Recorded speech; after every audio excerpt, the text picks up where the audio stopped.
It's only a game. Why you have to be mad? What's up guys, and welcome to FPL Today, and potentially one of the few Rate My Teams I will do this Fantasy Premier League season. Why? I just feel there's optimum times to do it, and I'm not sure early on in pre-season is really the best time to be rating teams, so we've left it to the last week before game week 1. We'll be going over 8 of your drafts that you sent to me on Twitter, so thank you for those of you that submitted your drafts, and I'll be giving feedback on each draft along with considering your strategies as I asked you to post them alongside your FPL team screenshots. But no ratings. No. We know how much drama that got me into last time. So let's get right into the teams. I am so bad at impressions. So we start off with FPL Robo, and his team is now on the screen for you to look over, and he says yes please, as far as me saying I'm going to rate some teams, and he says what do you think to my draft? I've got 1 million in the bank and waiting on whether Souček is fine to play. So I'd rate this team a 7 out of 10. I kid. It's just a joke. My man has 1 million in the bank, as he said, and is waiting on news of Souček. You and me both, lad. You and me both. As far as I can tell, he's very unlikely to be involved in game week 1, and it's possible he misses game week 2 depending on any test results he may have during his time in quarantine. Outside of that, first thing I noticed is a double up on the Wolves defence. Now I'm sure this was made before the news of Wolves signing a new left back, but I believe Vinagre will probably still start this season, and it's his position to lose from what I've heard from some Wolves fans, but it is a risk. So I wouldn't worry about it too much, but it may be a transfer down the line waiting to happen if you really don't want to have to commit to a transfer in your back line. Overall though, Wolves' defence is generally very good, but a double up early doors is always a risk, but if Wolves hit the ground running, then it could definitely be beneficial to your Fantasy Premier League season. My issue is they've lost Doherty, they've lost Johnny. I don't like it when a defence loses too much of its structure, but I'd definitely be a lot more worried if Bolly was injured. There's big hitters which I won't ramble on too much about because TAA, Salah, Orba, Werner are all good premium price players to put in your side right now. For me, a big part of my strategy this season is to have the right big hitters at the right time, and for game week 1 I feel you need at least one of Orba and Salah, if not both, unless you're using Mane to cover Salah, whichever you think is the better option. We've got Greenwood blanking as your Man United cover for game week 2, which is a strategy I've definitely considered, which is great if he starts. There is of course the news that he broke quarantine or isolation on international duty with Phil Foden, which is another player in our FPL thoughts. So it's a wait and see on how that affects how he will start the season. But he has been given the number 11, of course, which is kind of a gesture of him being a first team player as long as someone like Sancho doesn't sign. So I know it's likely he will start, but there's a slight concern for me, and I'm starting to think there might be better Man United options overall, but we'll see how it goes with Greenwood. But I can't argue with that front three because it's pretty much the same as mine currently sits. My issue would be with Taylor also blanking. If someone doesn't play, you only have Basuma as a backup, which would be a little bit of concern for me, but overall you're definitely heading in the right direction in my eyes. We now move on to FPL Maestro, who says I went with Ziyech if he's fit and went Lascelles over Vinagre because of the new Wolves left back signing, which I did already mention. How does this team look to you? First off, I like the avoidance of Vinagre because I just don't want to use a transfer for a 4.5 million defender in the early game weeks. If there was another 4.5 million option in that Wolves defence, and unfortunately the Marcel, I don't know how to say his name, but he's coming in at 5 million. If there was a more nailed on 4.5 million option in that Wolves defence, I'd be suggesting them straight away, and I can understand why a lot of people are putting the likes of Sice into their game week 1 side. As for Ziyech, I think I'm leaning more myself to Havertz or Pulisic as far as Chelsea's midfield is concerned. If I'm going to double up on Chelsea, of course I have Timo Werner myself, but that's just a gut feeling on how I think Frank Lampard will start the season and how he'll line up the Chelsea side. It's definitely possible that I'm misreading the signings and there is a different setup and Ziyech may be the beneficiary of that. So for me, it's kind of a wait and see on the Chelsea mids while I go with Timo Werner up front. I really like Doherty as an option, and I think he could be great value at 6 million, and Spurs looked good at the end of last season under Mourinho as a defensive outfit. And we all know Mourinho usually drills his sides quite well defensively, especially in his second season in charge. As far as cheap midfielders, I'm leaning more and more towards St. Maximin now that the news of Callum Wilson and Ryan Fraser coming in at Newcastle has been released.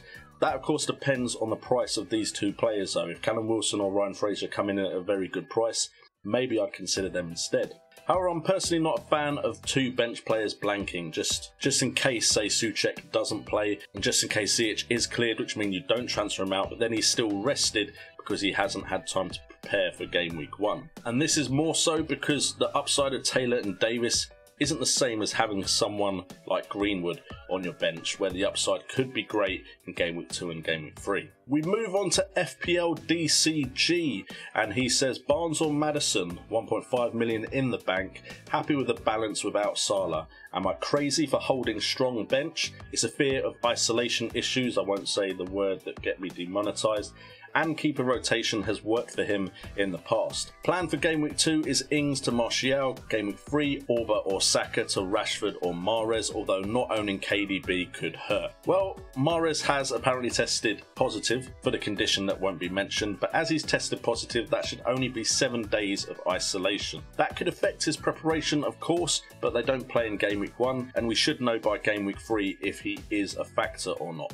I also really like Martial, but I'm also really behind Danny Ings. It's a struggle I have of which one of those two to pick, so that would be a tough transfer for me to personally make once I've put my flag on one of those players. I do like the bench and the fact that if worst case scenario happens, you have cover for any of your players. Also a big fan of Saka, so I'm okay with him in there, as you have a potential plan for taking him out just in case he isn't a starter.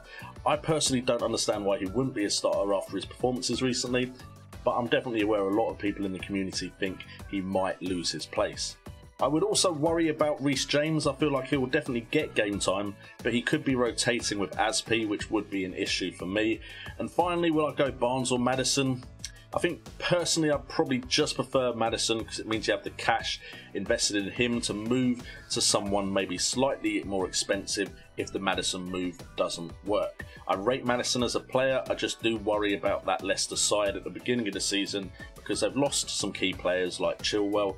Maddison potentially isn't fully fit, and without Pereira there as well, I just don't know how well that side will perform.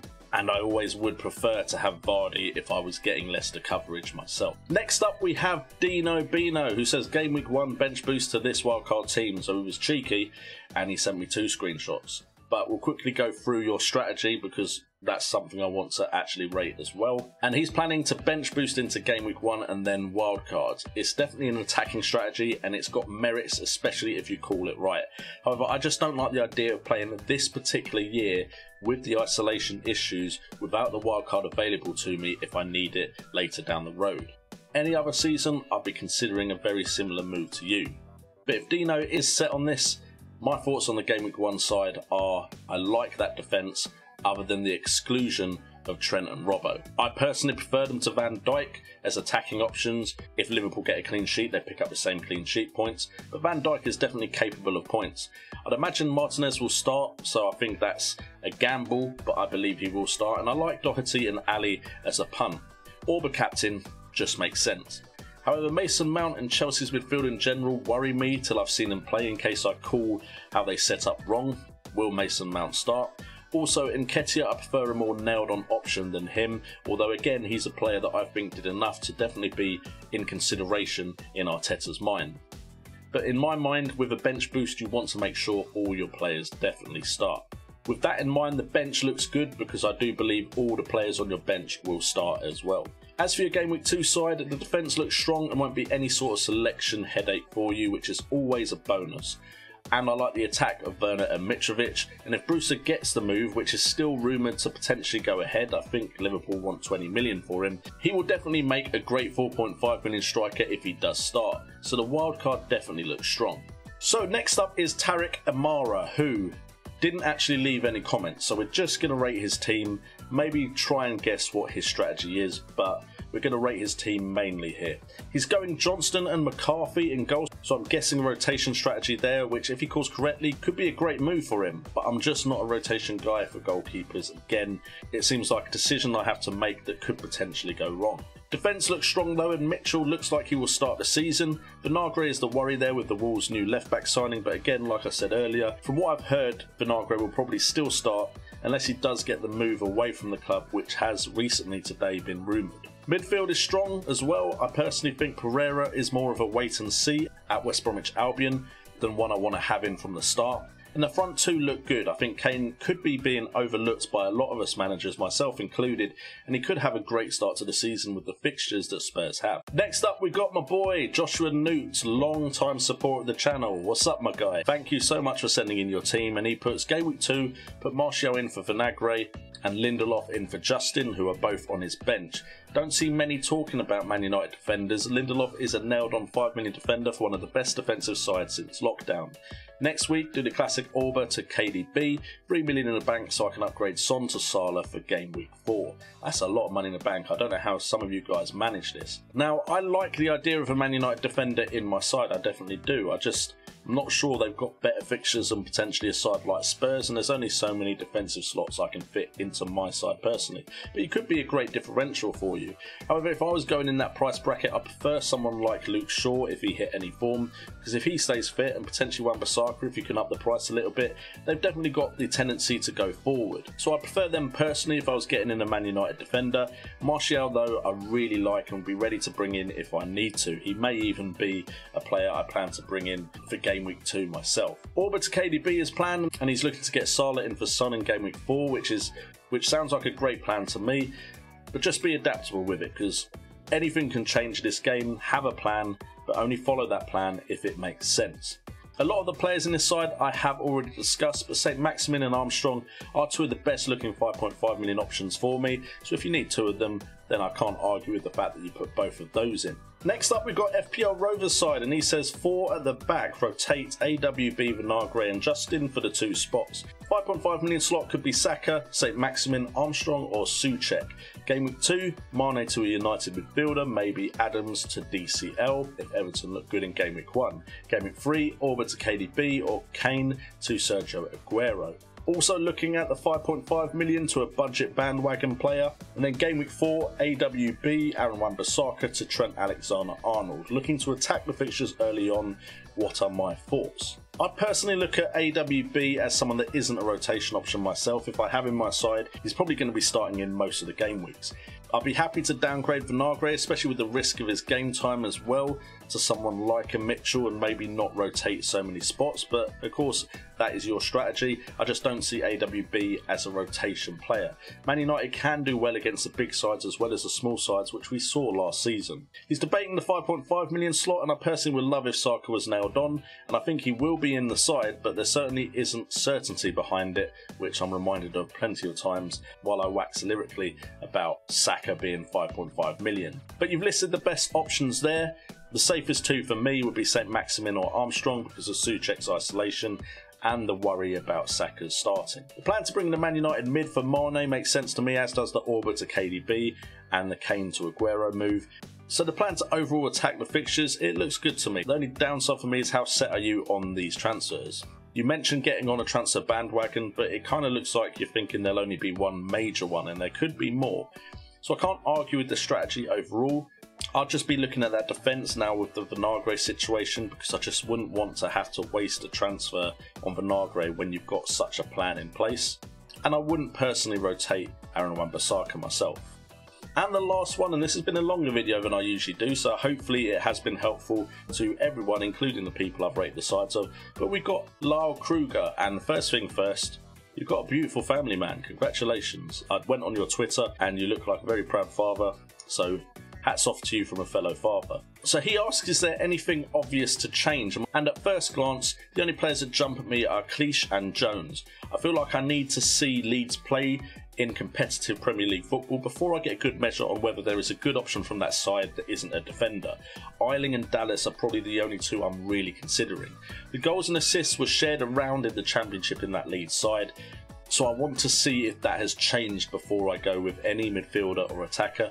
But Cleach, I suppose, if he's in the right price bracket for you, isn't going to be a major issue. And as for Jones on the bench, if there's a starter you could put there instead, it'd probably just be a little bit safer for you, but I definitely wouldn't hinder your first team 11 by putting in someone more expensive if that's the first team 11 you want. But those are the only things that really jump out at me that are obvious things I would change. So thank you guys for watching this video. EOV will return, but with this video based on your guys' teams, and I knew it was going to be slightly longer, I felt like you'd forgive me for not including it on this one. Small disclaimer, if I did rate your team, remember that you thought about your team and considered your team and strategy for a lot longer for your personal side than I would have done doing this video. So take my thoughts and try to decide if you agree or disagree with my analysis. If you disagree, I won't be hurt if you completely ignore me, and maybe you can come back and say, look how good my team did, that you said I should have changed this, this and that. With that being said, I've been JNO, this has been FPL Today, and remember, it's all about your game.